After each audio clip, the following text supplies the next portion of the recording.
person that was doing a class with the clients you have now. I don't know if I just said that twice, sorry. And do you know what I mean by that, case conceptualization? I do know what you mean by case conceptualization, but what is your question? Yeah, it was a slurry of things. No, have you done that with your supervisor that you have now, regarding the clients that you have now?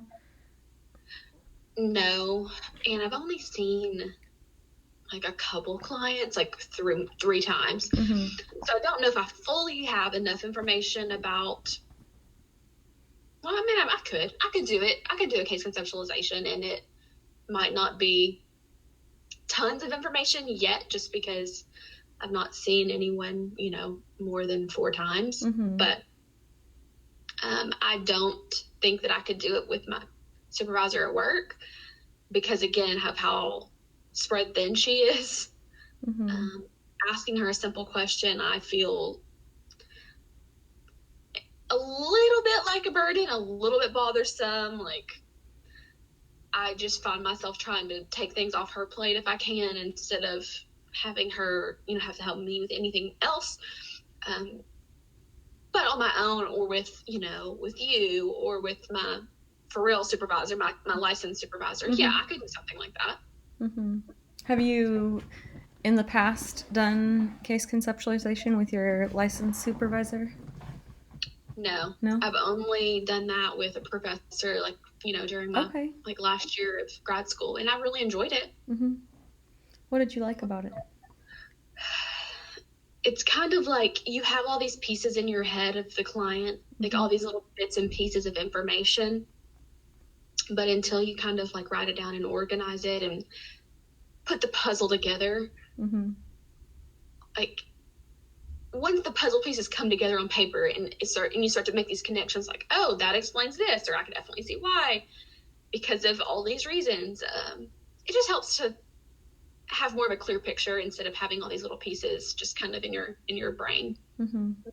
Yeah, the reason I'm asking is because I wonder if it might be helpful for us to do that to help you understand trauma and how it affects individuals, but then also get a broader picture and understand like the whole picture of your client and not just trauma or not just, oh, they can't come to session or they're not going to, or ABC history or this diagnosis, kind of forming that whole picture. And I think it's possible to do a case conceptualization with a few limited sessions. Yes, you're not going to have everything that you ever know about a client, and even maybe a year in, you still might not know everything there is to know about a client. So I'm wondering if you feel like that might be helpful because you said you've never done that before with um, whenever you were like you said you did it with professors, and I know you're newly licensed.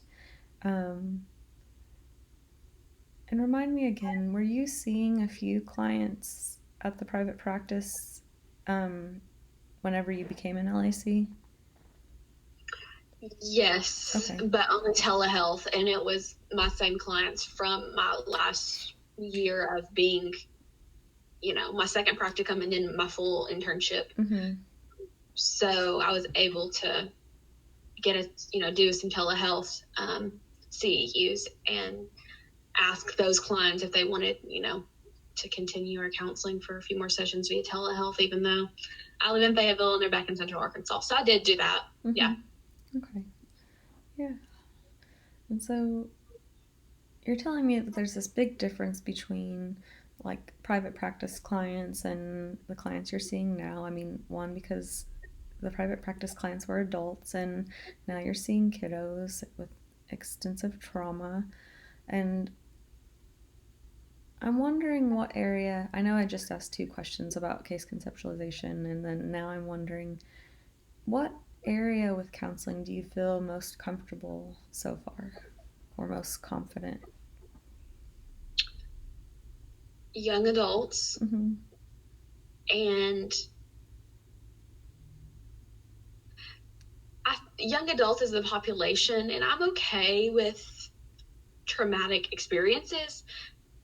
And I think the reason that it's what I don't like about where I'm at now isn't necessarily the counseling itself.